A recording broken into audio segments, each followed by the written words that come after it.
You're at the right video. This one's going to be good. What are we talking about? Allowing power.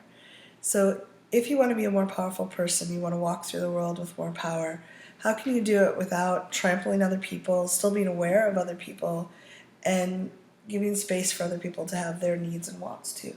Mm-hmm.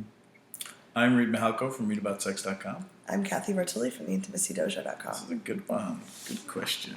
Okay, so there's a mistake. Yeah. There's an assumption in that, and there's a lot of different ways we can answer this question, but one of the assumptions is if I'm powerful, then somehow I'm not going to notice people. Mm-hmm. So, you can have a bull in a china shop. There's a lot of power there. Yeah. And you can also have a really strong horse that's well trained, and there's a lot of power there. One can be harnessed, and one's kind of a little bit reckless. Yeah.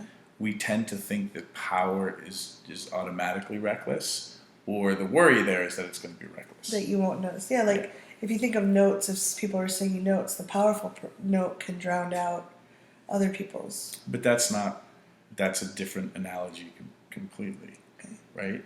I think, because you're saying that my powerful note, I'm incapable of controlling my volume or in singing in harmony with people.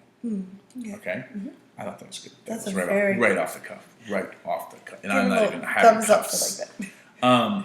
So the situation here, the solution is presence. Mm-hmm. Your ability to be present with the people around you changes everything. Okay, so I was listening to a podcast a couple of days ago, and there was just an interesting little thing of, you walk into your building lobby, mm-hmm. There's your doorman, there's the janitor, fixing the floor, and then a movie star comes out of the elevator. Okay. Who do you say hello to? All three of them. Yes. Correct. So if I can be as powerful as I need to be, but if I take care to interact with everybody that I come in contact with, mm-hmm. to the extent that I can. If you're walking down a busy New York street, you can't. But if I'm in a social situation and I try to elegantly, be present with each person and leave them feeling seen and heard, and ideally smart as well, like mm-hmm. they didn't waste my time. And then and the black belt move is if I can understand, like for me, as the poster child for white male privilege, and I'm an extrovert, right, and I'm a goofball. Yes. Me understanding that some people will get quiet around me, mm-hmm. because in their experience I'm overpowering, mm-hmm. so they kind of step to the side, or that me being so loud and vocal may have other people not feel like it's safe to speak up. Mm-hmm. But in those instances where I can check in with everybody and be with them and invite them into the conversation, now I've turned into a person who's powerful, who's inviting other people to step into their power. Mm-hmm. That is not reckless. No, it's not at all. I think for me, I'm much shyer and quieter. I can be very present with people, and I can be somewhat powerful, but I have trouble being both at the same time. This is just a guess, if you made it your point that every person that you sit at the table with, that it's your duty, your calling, to make sure that they have a voice, mm-hmm.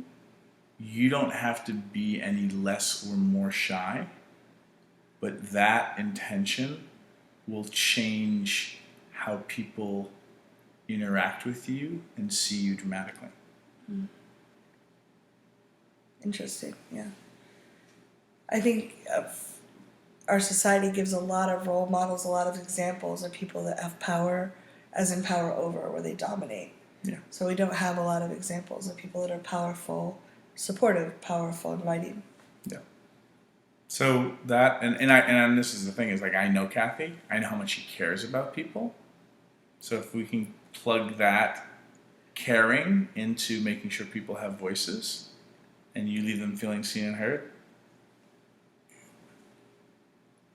Just a thought. Yeah. This is something that's really geeky for me. I'd love to know what you think. I know that when people are powerful, they can create more in the world. And that increases their charisma and their ability to get people excited about what is happening. And I want to get people excited and geeky about relationships because I know just a little bit of knowledge can make such a profound difference. So I'm interested in being powerful, and I'm curious, what have you noticed?